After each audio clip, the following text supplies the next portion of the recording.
রামিসা ধর্ষণ ও হত্যার প্রতিবাদে ক্ষোভে উত্তাল দেশ।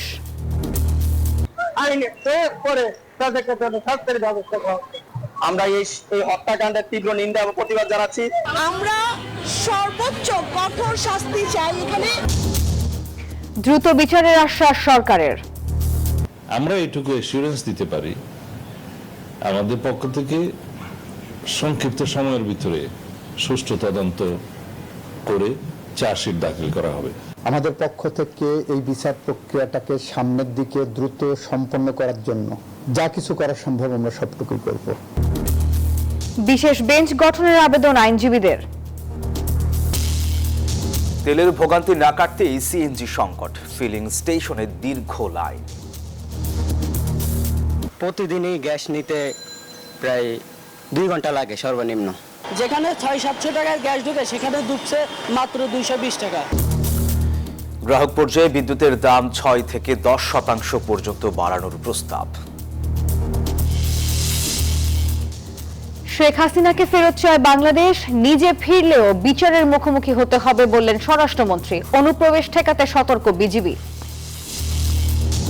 রাজধানীর সড়ক ও ফুটপাত যেন উন্মুক্ত শৌচাগার, নষ্ট হচ্ছে পরিবেশ, বাড়ছে স্বাস্থ্য ঝুঁকি। স্বাস্থ্যকর পাবলিক টয়লেট নিশ্চিতের দাবি।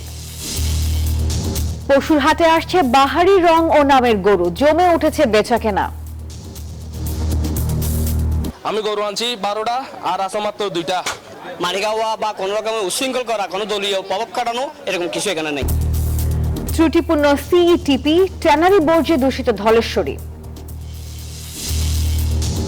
শুরু হচ্ছে বাংলাদেশ ভারত যৌথ নদী কমিশনের আলোচনা। ফারাক্কায় গঙ্গার পানি প্রবাহ পরিমাপ, কাল কলকাতায় বৈঠক। এবং বিসিবি নির্বাচনে হস্তক্ষেপ করবে না অ্যাডহক কমিটি বললেন তামিম। বোর্ড বাতিল চেয়ে করা রিট কার্যতালিকা থেকে বাদ। দর্শক স্বাগত নিউজ 24 সংবাদে। পুরো সংবাদে আপনাদের সাথে আছি আমরা দুজন, আমি সোহাগ বক্স এবং সঙ্গে আছে আমি নাফিসা হক। আপনারা এতক্ষণ দেখছিলেন বিআরবি কেবলস সংবাদ শিরোনাম। এবারে পুরো খবর।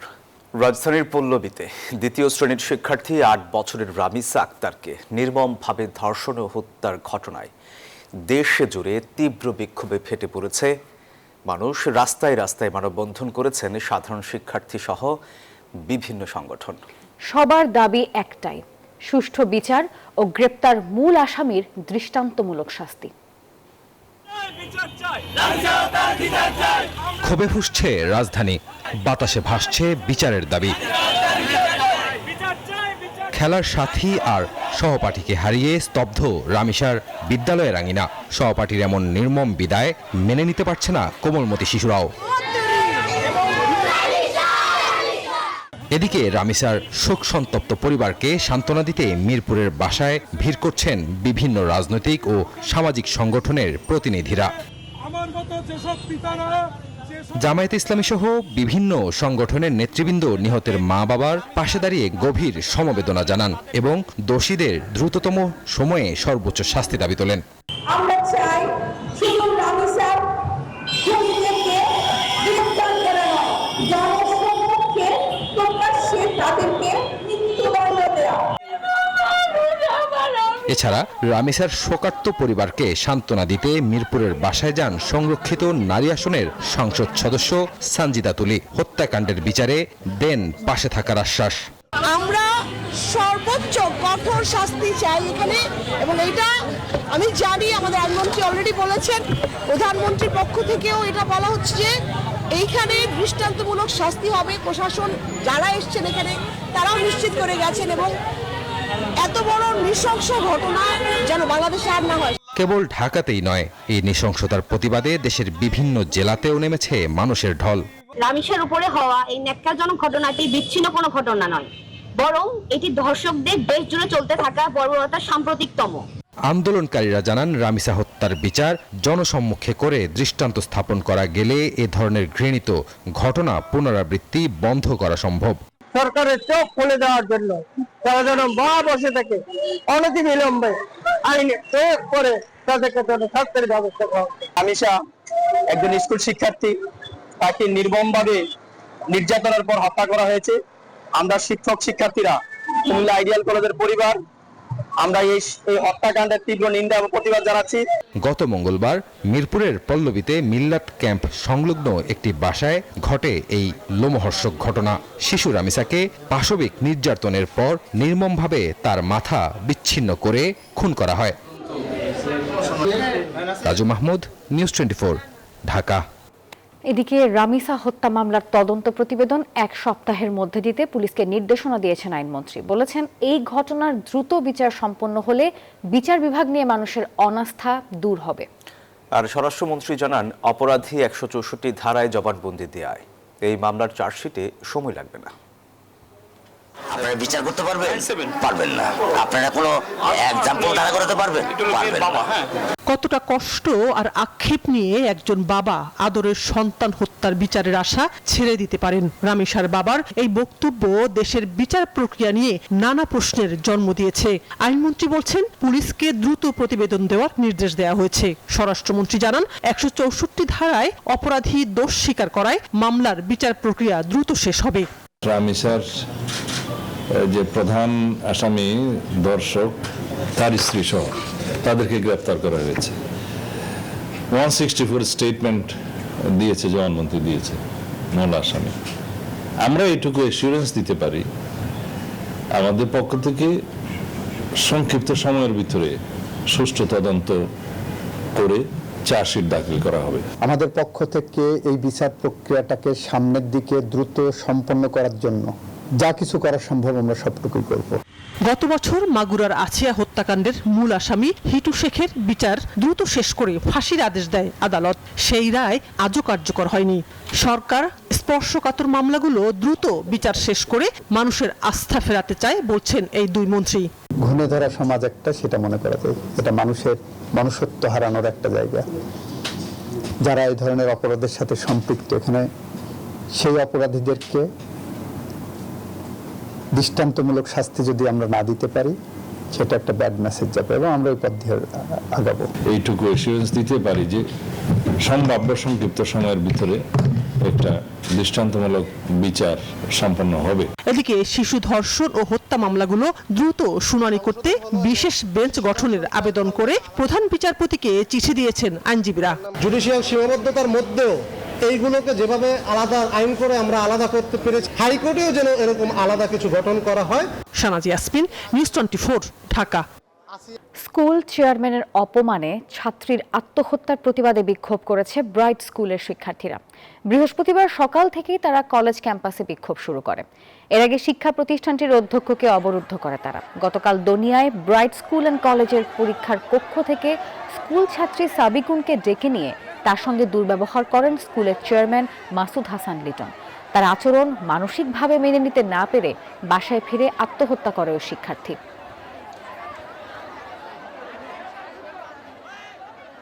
তেলের বাজারে অস্থিরতা আর ফিলিং স্টেশনগুলোর ভোগান্তি কাটতে না কাটতেই এবার শুরু হয়েছে তীব্র সিএনজি সংকট।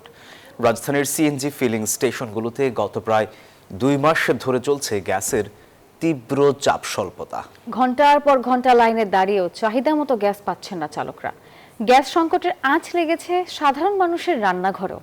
তিতাস গ্যাস বলছে, চাহিদার তুলনায় সরবরাহে বড় ঘাটতি থাকায় এই পরিস্থিতির সৃষ্টি হয়েছে। মধ্যরাতে ফিলিং স্টেশনগুলোর দীর্ঘ এই সারি বলে দিচ্ছে সংকটের গভীরতা। গত 1.5 থেকে 2 মাস ধরে রাজধানীর প্রায় প্রতিটি সিএনজি পাম্পের চিত্র এমনই। পাম্প কর্তৃপক্ষ জানাচ্ছে, দিনে গ্যাসের চাপ বা পিএসআই আশঙ্কাজনক হারে কমে যাচ্ছে। চাপ কম থাকায় বন্ধ থাকছে রাজধানীর অনেক সিএনজি পাম্প। আমাদের দেখা গেছে সর্বোচ্চ চাপ হয় 200 বা 220 প্রেসার থাকে, আর লাইনে গ্যাস না থাকলে কত 100 বা 80 এরকম আইসা পড়ে। তখন সাধারণ মানুষের দুর্ভোগান্তি হইতেছে, তারা ঘন্টার পর ঘন্টা সিরিয়াল দিয়ে গ্যাস পাচ্ছে না। গাড়ির চাপ তো আছে, প্রেশার নাই তো, দেখা যায় প্রেশার 100 120 এরকম প্রেশার, আর 1.5 কিলোমিটার পর্যন্ত গাড়ির চাপ থাকে। আমরা কাস্টমারের মন রক্ষা করতে পারতেছি না আসলে, আর আমরাও গ্যাস দিয়ে ওইভাবে স্যাটিসফাই না। চাহিদা মতো গ্যাস না পাওয়ায় বিপাকে চালকরা। ঘন্টার পর ঘন্টা লাইনে দাঁড়িয়ে থাকতে হচ্ছে তাদের। নষ্ট হচ্ছে কর্মঘণ্টা, কমছে দৈনিক আয়। প্রতিদিনই গ্যাস নিতে প্রায় 2 ঘন্টা লাগে সর্বনিম্ন। যেখানে 600-700 টাকার গ্যাস ঢুকে সেখানে ঢুকছে মাত্র 220 টাকা। এটা আমাদের রেগুলার সমস্যার অংশ হয়ে যাচ্ছে।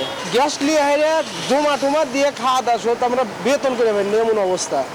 গ্যাসের সমস্যার প্রভাব পড়েছে বাসাবাড়িতেও। রাজধানীর বেশিরভাগ এলাকার বাসিন্দারা এখন গ্যাস সংকটে চরম ভোগান্তিতে। সারাদিন এরকম থাকে, এমনি গ্যাসে খুব রান্না বাড়া এমনি কষ্ট, আমরা রাঁধতে খাইতে খুব কষ্ট, সারা রাত জাগিয়ে এমনি গ্যাস থাকে না। আমরা এই ভোরে এই 3টার দিকে 4টার দিকে উঠে রান্না বান্না করতে হয়। কিন্তু প্রশ্ন হলো সমস্যাটা কোথায়? তিতাস গ্যাসের তথ্য বলছে দেশে বর্তমানে দৈনিক গ্যাসের মোট চাহিদা ৩,৮০০ মিলিয়ন ঘনফুট, কিন্তু এর বিপরীতে সরবরাহ করা হচ্ছে মাত্র ২,৭০০ মিলিয়ন ঘনফুট, অর্থাৎ প্রতিদিন ঘাটতি থাকছে প্রায় ১,১০০ মিলিয়ন ঘনফুট গ্যাসের। এই সংকট উত্তরণে দ্রুত কার্যকর পদক্ষেপ না নিলে ভোগান্তি আরও দীর্ঘ হওয়ার আশঙ্কা সংশ্লিষ্টদের। ফিহাদ জাহিদ, নিউজ 24, ঢাকা। গ্রাহক পর্যায়ে বিদ্যুতের দাম ৬ থেকে ১০% পর্যন্ত বাড়াতে চায় বিতরণ সংস্থাগুলো, আর সেই সাথে পাইকারি দাম বৃদ্ধি হলে সেটিও গ্রাহক পর্যায়ে যুক্ত করার আবেদন করেছেন তারা। বৃহস্পতিবার রাজধানীর কৃষিবিদ মিলনায়তনে দ্বিতীয় ও শেষ দিনের গণশুনানিতে এই প্রস্তাব দেয় ৬ সংস্থাগুলো। তবে বিদ্যুতের দাম বাড়ানোর প্রস্তাবের তীব্র বিরোধিতা করেন ভোক্তা প্রতিনিধি ও ব্যবসায়ীরা। গণশুনানির দ্বিতীয় দিনে বিদ্যুতের দাম বৃদ্ধির প্রস্তাব নিয়ে হাজির হয় দেশের ৬ বিতরণ সংস্থা। এর মধ্যে সবচেয়ে বেশি 10.12% দাম বৃদ্ধির প্রস্তাব করে ওয়েস্ট জোন পাওয়ার ডিস্ট্রিবিউটর কোম্পানি ওজোপাটিকো। ৯.৫%-এর বেশি দাম বাড়াতে চায় ডেসকো। ডিপিডিসি দাবি প্রায় ৭%। পল্লী বিদ্যুতায়ন বোর্ডের প্রস্তাব ৫.৯৩% ও নেসকো চায় ৪.১২% দর বৃদ্ধি। এর সাথে পাইকারি বিদ্যুতের দাম বৃদ্ধি হলে তাও গ্রাহক পর্যায়ে যুক্ত করার দাবি জানায় বিতরণ সংস্থাগুলো। তাদের যুক্তি, জ্বালানি তেলের মূল্য বৃদ্ধি ও ডলারের বিপরীতে টাকার অবমূল্যায়নের কারণে পরিচালন ব্যয় বেড়েছে, আর এই ঘাটতি কাটিয়ে বিদ্যুতের নিরবচ্ছিন্ন সরবরাহ নিশ্চিত করতে খুচরা পর্যায়ে দাম বাড়ানোর বিকল্প নেই। আবার যেন 50 কিলোওয়াটে নিয়ে আসা হয়, তাতে ব্যবস্থাপনা কারিগরি স্যার আমাদের সুন্দর হবে। নো প্রফিট নো লস, এই কনসেপ্টের ভিত্তিতে সারা বাংলাদেশে 3,80,00,000 গ্রাহককে আমরা বিদ্যুৎ সরবরাহ করে যাচ্ছি। শুনানিতে বেসরকারি স্কুল, কলেজ ও হাসপাতালের ক্রস সাবসিডি তুলে বাণিজ্যিক শ্রেণীর আওতায় নেওয়ার প্রস্তাব দেয় কিছু বিতরণ কোম্পানি, যার তীব্র বিরোধিতা করেন অংশীজনরা। তারা বলেন, গ্রাহকের পকেট কাটার কৌশল থেকে বেরিয়ে ব্যয় কমানোর উপায় খুঁজতে হবে বিতরণ কোম্পানিগুলোকে। এই শ্রেণীর গ্রাহকদের প্রদত্ত যে ক্রস সাবসিডি দেয়, এই সাবসিডিটা প্রত্যাহারের প্রস্তাব করছি। এই রিকমেন্ডেশনটা বিআরসি করার আগে যে অ্যানালাইসিস দরকার সেটা যেন তারা করে, তারপরে সব কথা চিন্তা করে। মুনাফালোভী মনোভাব থেকে বেরিয়ে কোম্পানিগুলোকে জনস্বার্থ ও সেবামূলক প্রতিষ্ঠান হিসেবে কাজ করার আহ্বান জানিয়েছে ভোক্তা অধিকার সংগঠন, ক্যাব ও জনপ্রতিনিধিরা। এই প্রস্তাব মানে হচ্ছে লাইফলাইনের ওইখানে ঢুকিয়ে দেওয়া, লাইফলাইনের টাকার সাথে অ্যাডজাস্ট করে দেওয়া, নিম্নবিত্ত এবং মধ্যবিত্তের অটোমেটিক পকেট কাটার নতুন সিস্টেম করা। এর আগে বৃহস্পতিবার পাইকারি পর্যায়ে 29% দাম বৃদ্ধির প্রস্তাব করে পিডিবি। আমরা যেটা দেখেছি যে এটা আপনার জানারিয়া, নিউজ 24, ঢাকা। সাবেক প্রধানমন্ত্রী শেখ হাসিনাকে ভারতের কাছে ফেরত চেয়েছে বাংলাদেশ, আর তিনি নিজে ফিরতে চাইলে তো কোনো বাধা নেই, তবে তাকে বিচারের মুখোমুখি হতে হবে। সচিবালয়ে এসব কথাই বলেছেন স্বরাষ্ট্রমন্ত্রী সালাউদ্দিন আহমেদ। আরও বলেছেন, ভারতের পশ্চিমবঙ্গ থেকে অবৈধ অনুপ্রবেশের চেষ্টা হলে তা প্রতিহত করা হবে। গণ অভ্যুত্থানে ভারতে পালিয়ে যাওয়া শেখ হাসিনা এখন ফাঁসির দণ্ডপ্রাপ্ত আসামি। সম্প্রতি ভারতের গণমাধ্যমকে বলেছেন তিনি শিগগিরই দেশে ফিরবেন। বিষয়টি সরকার কিভাবে দেখছে, সচিবালয়ে সাংবাদিকদের এমন প্রশ্নের জবাব দেন স্বরাষ্ট্রমন্ত্রী। আমরা তো তাকে ফেরত চাই, আইনিভাবে চাই। পররাষ্ট্র মন্ত্রণালয়ের মাধ্যমে আমরা অনুরোধ করেছি, এক্সট্রাডিশন চুক্তি অনুসারে অনুরোধ করেছি, আমরা শেখ হাসিনাকে ফেরত চাই এবং আমরা চাই তিনি মামলার ফেস করুন। তো এখন যদি কেউ বলে আসতে চাই, আমরা তো তাকে চাচ্ছি ফেরত। হাসিনার বক্তব্য প্রচারে আদালতের নিষেধাজ্ঞা মেনে চলতে গণমাধ্যমের প্রতি পরামর্শ দেন স্বরাষ্ট্রমন্ত্রী। যদি কোনো গণমাধ্যম কোনো বক্তব্য প্রচার করে থাকে, আদালতের যদি কোনো নিষেধাজ্ঞা না থাকে সেই ব্যক্তির বক্তব্য প্রচারের, সেই ক্ষেত্রে পারে। আদালতের নিষেধাজ্ঞা থাকলে সেটা গণমাধ্যমের ফলো করা উচিত। সম্প্রতি পশ্চিমবঙ্গ সরকারের নাগরিকত্ব আইন বাস্তবায়ন এবং বাংলাদেশের অনুপ্রবেশকারীদের ফেরত পাঠানোর ঘোষণার বিষয়ে স্বরাষ্ট্রমন্ত্রী বলেন, ভারতের অভ্যন্তরীণ বিষয়ে নাক গলাবে না বাংলাদেশ। ভারতের আইন যেটা আছে সিটিজেনশিপ অ্যামেন্ডমেন্ট অ্যাক্ট সিএএ, সেরকম আরও একটা আইন আছে আসামের ওখানে হচ্ছে। তো এগুলো ভারতের আভ্যন্তরীণ ব্যাপার, তাদের সিটিজেন নিয়ে তারা কি করবে, কিভাবে সিটিজেনশিপ নির্ধারণ করবে। কারণ পশ্চিমবঙ্গের নির্বাচন হয়েছে, তাদের হতে নির্বাচনের প্রতিশ্রুতি অনুযায়ী বা তাদের নীতি অনুযায়ী তারা কি বলবে সেটা তাদের সম্পূর্ণ নিজস্ব ব্যাপার। এখানে আমাদের কোনো বক্তব্য থাকার তো কথা না। সীমান্তে বিজিবি সতর্ক অবস্থায় আছে বলেও জানান স্বরাষ্ট্রমন্ত্রী। শানাজি ইয়াসমিন, নিউজ 24, ঢাকা। সুপ্রিম কোর্টের পৃথক সচিবালয় প্রতিষ্ঠা করতে হাইকোর্টের রায় স্থগিত করেনি চেম্বার জজ আদালত। রাষ্ট্রপক্ষের এই সংক্রান্ত আপিল পূর্ণাঙ্গ বেঞ্চে শুনানির জন্য আগামী 9 জুন দিন ধার্য করা হয়েছে। এদিকে অন্তর্বর্তী সরকারের প্রশাসনিক কর্মকাণ্ডের তদন্ত চেয়ে করা রিট খারিজ করে দিয়েছে হাইকোর্ট। স্বতন্ত্র সুপ্রিম কোর্ট সচিবালয় সংক্রান্ত যে আমাদের একটি হাইকোর্ট বিভাগের রায়, আমরা বলে থাকি সংবিধানের 116 অনুচ্ছেদ অনুযায়ী যে রায়, সেই রায়ের বিরুদ্ধে রাষ্ট্রের পক্ষ থেকে, সরকারের পক্ষ থেকে আমরা আপিল দায়ের করেছি। এটা আপিল বিভাগে আজকে কার্যতালিকায় চেম্বার জাজের আদালতে আসবে বলে আমরা আশা করছি এবং আমরা আজকেই চেষ্টা করব এটা শুনানি করার জন্য। বিএনপি কর্তৃত্ববাদী শাসন প্রতিষ্ঠায় বিচার বিভাগকে আগের অবস্থানে ফেরাতে চায় বলে অভিযোগ করেন জামায়াতের সহকারী সেক্রেটারি জেনারেল। আর বিচার বিভাগীয় সচিবালয় বাতিলে এর স্বাধীনতা রুদ্ধ হয়েছে বলে অভিযোগ শিশির মনিরের। মগবাজার কেন্দ্রীয় কার্যালয়ে সংবাদ সম্মেলনে এসব কথা বলেন তারা। বাতিল করে যে প্রক্রিয়ায় অধ্যাদেশ জারি করে আইন মতো দিলে আবার কর্তৃত্ববাদী শাসন ব্যবস্থা ফিরিয়ে আনলো। এটা সবকিছুর মূল উদ্দেশ্য হচ্ছে রাষ্ট্রের মধ্যে একটা কর্তৃত্ববাদ পুনরায় প্রতিষ্ঠা করা। বিচার বিভাগীয় সচিবালয়কে বিলুপ্ত করার মাধ্যমে মূলত বিচার বিভাগের উপর একটি চপেটাঘাত করা হয়েছে। এই কাজের মাধ্যমে বিচার বিভাগীয় স্বাধীনতার পথকে রুদ্ধ করা হয়েছে। রাজধানীর ব্যস্ত সড়ক যেন অঘোষিত উন্মুক্ত শৌচাগার। ফুটপাথ, দেয়ালের কোণা কিংবা ফ্লাইওভারের নিচ কোথাও বাদ নেই। আর এতে প্রতিদিনই বাড়ছে দূষণ এবং জীবাণুর বিস্তার। বাধ্য হয়ে পেরিয়ে বা এড়িয়ে যাচ্ছেন সাধারণ মানুষ। আর সচেতনতা বৃদ্ধির পাশাপাশি স্বল্প মূল্যে পাবলিক টয়লেটের ব্যবস্থা করার তাগিদ চিকিৎসকদের। রাজধানীর বিভিন্ন এলাকায় সকাল কিংবা গভীর রাতে এমন দৃশ্য এখন অনেকটাই নিয়মিত। অসহায় সাধারণ মানুষ বাধ্য হয়ে মুখে কাপড় চেপে পেরিয়ে যাচ্ছেন বা এড়িয়ে যাচ্ছেন। সবচেয়ে বিপাকে নারী ও শিশুরা।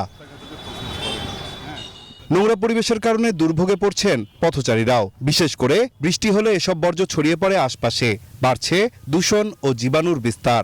যখন আমরা পেশাব পায়না করবে যাই তখন ওই টিয়া দেওয়া লাগে, আর এই জন্য যে রাস্তায় পেশাব করা লাগে। ড্রাইভারেরা হয়তো ড্রাইভার হেল্পার এরা নির্ধারিত স্থান পায় না বিধায় রোডে প্রস্রাব করে। অনেকের অভিযোগ পাবলিক টয়লেট থাকলেও তার সংখ্যায় কম, আবার কোথাও গুনতে হয় অতিরিক্ত ভাড়া। তাই বাধ্য হয়েই রাস্তার পাশেই সারতে হচ্ছে জরুরি প্রয়োজন। সবচেয়ে বেশি সংকটে শ্রমজীবী মানুষ, রিক্সা চালক, ভাসমান জনগোষ্ঠী কিংবা দূরপাল্লার যাত্রীরা। ফ্লাইওভার করছে, প্রত্যেকটা পিলারের গোড়ায় গোড়ায় পচা। সরকারের কিন্তু এগুলো আসলে দেখা দরকার। লোকজনের যাইতে তো অসুবিধাই হয়, কষ্ট হয়। দেখতাছি যে আমরা হাইটে যাইতাছি, কাজে যাইতাছি, ছেলে মানুষ প্রস্রাব করতেছে সামনে বয়ে বয়ে। চিকিৎসকরা বলছেন এমন অস্বাস্থ্যকর পরিবেশ থেকে পেটের ব্যথা, ডায়রিয়া, চর্মরোগ সহ নানা সংক্রমণের ঝুঁকি বাড়ছে। একটা হলো এনভায়রনমেন্টাল হ্যাজার্ড, আর একটা হলো যে হেলথ হ্যাজার্ড। এনভায়রনমেন্টাল হ্যাজার্ড মানে পেশাব পায়খানা করলে পরে যেটা আসলে বাতাসে দুর্গন্ধ ছড়ায়, এনভায়রনমেন্ট পলিউশন হয়, এয়ার পলিউশন হয়। পেশাব পায়খানার জন্য যে সমস্ত জীবাণুগুলো আছে এগুলো যখন ফুডের সাথে কন্টামিনেশন হয় সেগুলো পেটের পীড়া বা লিভারের পীড়া জাতীয় ইনফ্লামেশন যেগুলো হয় সেগুলোর সাথে সম্পর্কযুক্ত। শুধু স্থায়ী পাবলিক টয়লেট নয়, ব্যস্ত এলাকায় মোবাইল টয়লেটের সংখ্যাও বৃদ্ধি করার কথাও বলছেন চিকিৎসকরা। অ্যাকচুয়ালি ফুটপাথটাকে দখলমুক্ত করা। 2 নম্বর হইল যে পাবলিক স্যানিটেশনের ব্যবস্থা করা। 3 নম্বর হইল সিকিউরিটি দেওয়া এবং পাশাপাশি লোকজনকে সচেতন করা সামাজিকভাবে। জনগণের স্বাস্থ্য সুরক্ষা যেমন হবে, পাশাপাশি সরকারি এবং বেসরকারি এবং ব্যক্তিগত আর্থিক সাশ্রয় হবে। পরিচ্ছন্ন নগর গড়তে শুধু সচেতনতা নয়, প্রয়োজন বাস্তবসম্মত উদ্যোগ। তা না হলে রাজধানীর সড়কগুলোতে উন্মুক্ত মলমূত্র ত্যাগের এই চিত্র থেকেই যাবে। বাড়বে নাগরিক দুর্ভোগ আর স্বাস্থ্য ঝুঁকি, বলছেন সংশ্লিষ্টরা। নাইম আলচিকো, নিউজ 24, ঢাকা। কোরবানির ঈদ সামনে রেখে সারা বছর পরম যত্নে লালন করা গরু হাটে তুলছেন খামারিরা। সাইজ, ওজন কিংবা স্বভাব এই সব অনুযায়ী দিচ্ছেন বাহারি নাম। আর এবারও বিক্রির জন্য প্রস্তুত সুলতান, বাহাদুর ও সুন্দরী সহ নানা নামের গরু।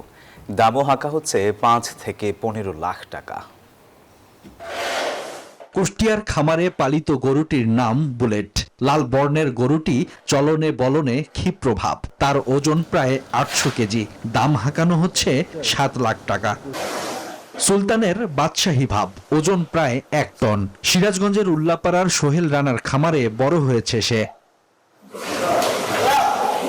আর বাহাদুরের শারীরিক গঠন সুন্দর ও পালোয়ানের মতো, ওজনও সুলতানের মতোই। একই খামারে বড় হয়েছে তারা। দাম হাঁকা হচ্ছে 15 লাখ টাকা করে। আমরা ঈদুল আজহাকে কেন্দ্র করে দেশীয় পদ্ধতিতে গরু মোটা তাজা করতেছি। সুন্দরী চট্টগ্রামের মাইজারটেক বাজারে তার আগমন কুষ্টিয়া থেকে। লাল রঙের এই গরুটির দাম 5 লাখ টাকা। এটা 600 প্লাস গরুর বডি ওয়েট, আসছে কুষ্টিয়া আলমডাঙ্গা থেকে। গরুর নাম রাখছি সুন্দরী। রং সাদা হওয়ায় নাম হোয়াইট ডায়মন্ড, আর কালোটির নাম ব্ল্যাক ডায়মন্ড। শরীয়তপুরের সাদা কালো 1 টন ওজনের গরু দুটির দাম হাঁকানো হচ্ছে 24 লাখ টাকা। এটা আমরা দাম চাচ্ছি 12 লাখ টাকার মতো। সাতক্ষীরার ঐতিহ্যবাহী 13টি পশুর হাটে 80,000 থেকে 3 লাখ টাকা দামের গরু পাওয়া যাচ্ছে। গরুর বাজার ঘুরে দেখলাম যে 80,000 টাকার গরু 1,20,000 টাকা, 1 লাখ টাকার গরু 1,40,000 টাকা। খুলনার শাহাপুর হাটে সাইওয়াল জাতের বড় গরু নজর কেড়েছে। মাঝারি আকারের গরু 1 লাখ থেকে 1.5 লাখ, আর বড় গরু 3 থেকে 3.5 লাখ টাকা দরে বিক্রি হচ্ছে। গরুর চাহিদা মার্কেটে অনেক, কিন্তু দাম একটু তুলনামূলকভাবে বেশি। Desk report, news 24। ঢাকার প্রাণ বুড়িগঙ্গাকে বাঁচাতে প্রায় 9 বছর আগে হাজারীবাগ থেকে ট্যানারি সাভারে স্থানান্তর হয়। আর এবার মরছে ধলেশ্বরী। ফেলা হচ্ছে ট্যানারির বর্জ্য। কেন্দ্রীয় বর্জ্য শোধনাগার সিইটিপি ত্রুটিপূর্ণ থাকায় সঠিকভাবে পরিশোধন হচ্ছে না, এমনটি জানিয়েছেন সংশ্লিষ্টরা। নাজমুল হাসানের পাঠানো তথ্য ছবি নিয়ে ডেস্ক রিপোর্ট। ধলেশ্বরীর তীর ঘেঁষেই ডাম্পিং ইয়ার্ড, নেই দেয়াল, নদীর ধারে এভাবেই ফেলা হচ্ছে বর্জ্য। হুমকির মুখে ধলেশ্বরীর অস্তিত্ব। বর্জ্য ব্যবস্থাপনা না থাকায় ট্যানারি শিল্পের কঠিন তরল বর্জ্য সরাসরি গিয়ে পড়ছে নদীর পানিতে। প্রভাব পড়ছে প্রাণ প্রকৃতিতে। পানির গুণগত মান নষ্ট হওয়ায় কমছে নদীর মাছ। একসময় এই নদীতে গোসল করা সহ নদীর পানিও খেতেন স্থানীয়রা। এখন নদীর পানিতে নামা তো দূরের কথা, নদীর তীরেও আসেন না কেউ। এই নদীর পানি আগে আমরা খাইতাম, এত সুন্দর পানি আসিল। এই ট্যানারি এখানে আসার পরে দেখেন সরাসরি এই ময়লার পানি এইভাবে ছাড়িয়ে দিয়েছে। আমার যদি একজন 4,000 5,000 করে 200 টাকা 300 টাকা মাছ ধরন লাগে। উন্মুক্ত ডাম্পিং ইয়ার্ডের কারণে পরিবেশ ও নদী দূষণ হচ্ছে, স্বীকার করলেন সংশ্লিষ্টরা। বর্জ্য অব্যবস্থাপনার কারণ হিসেবে সিইটিপি ডিজাইনকে দায়ী করছেন সংশ্লিষ্টরা। 15-20 বছর আগে যে সিটিভিটা হয়েছে, এটা কিন্তু একটা ডিজাইন ত্রুটি এখানে আছে, যেটা আমরা উল্লেখ করেছি। এদিকে ট্যানারিগুলোকে জরিমানা করেও কমানো যাচ্ছে না অব্যবস্থাপনার চিত্র। এটাকে সম্মিলিত ব্যর্থতা হিসেবে দেখছেন এই কর্মকর্তা। তো আমরা ওদেরকে অনেকবার জরিমানা করছি, সর্বশেষ তো কার্যক্রম নিচ্ছি, সবই আমরা জানি, ওরাও জানে। এটা একটা সার্বিক ব্যর্থতা। ট্যানারির এসব বর্জ্য শুধু প্রকৃতির উপর প্রভাব ফেলছে না, মানবদেহ নানা জটিলতা তৈরি করছে বলে জানান এই চিকিৎসক। এই পানি পানি খেলে বা পানি দিয়ে গোসল করলে শিশু সহ নারী এবং অন্যান্যদের রোগ সংক্রমণ অনেক বেড়ে যায়। সঠিক বর্জ্য ব্যবস্থাপনার মাধ্যমে ধলেশ্বরীর চিরায়ত রূপ ফিরে আনতে সরকার দ্রুত পদক্ষেপ নেবেন, এমনটাই প্রত্যাশা স্থানীয়দের। Desk report, news 24। কলকাতায় কাল শুরু হচ্ছে ভারত বাংলাদেশ যৌথ নদী কমিশন জেআরসির 90তম বৈঠক। বাংলাদেশের প্রতিনিধি দলের নেতৃত্ব দিচ্ছেন মোহাম্মদ আনোয়ার কবির। বৃহস্পতিবার মুর্শিদাবাদের ফারাক্কা ব্যারেজ এলাকায় গঙ্গার পানি প্রবাহ যৌথভাবে পরিমাপ করেন দুই দেশের কর্মকর্তারা। আলোচনার কেন্দ্রবিন্দুতে থাকছে 1996 সালের গঙ্গা পানি বন্টন চুক্তির পুনর্নবীকরণ। কারণ চলতি বছরের 31 ডিসেম্বর শেষ হচ্ছে এই চুক্তির মেয়াদ। 3 দিনব্যাপী বৈঠক চলবে শনিবার পর্যন্ত। বিসিবির নির্বাচনে কোনো ধরনের হস্তক্ষেপ করবে না অ্যাডহক কমিটি।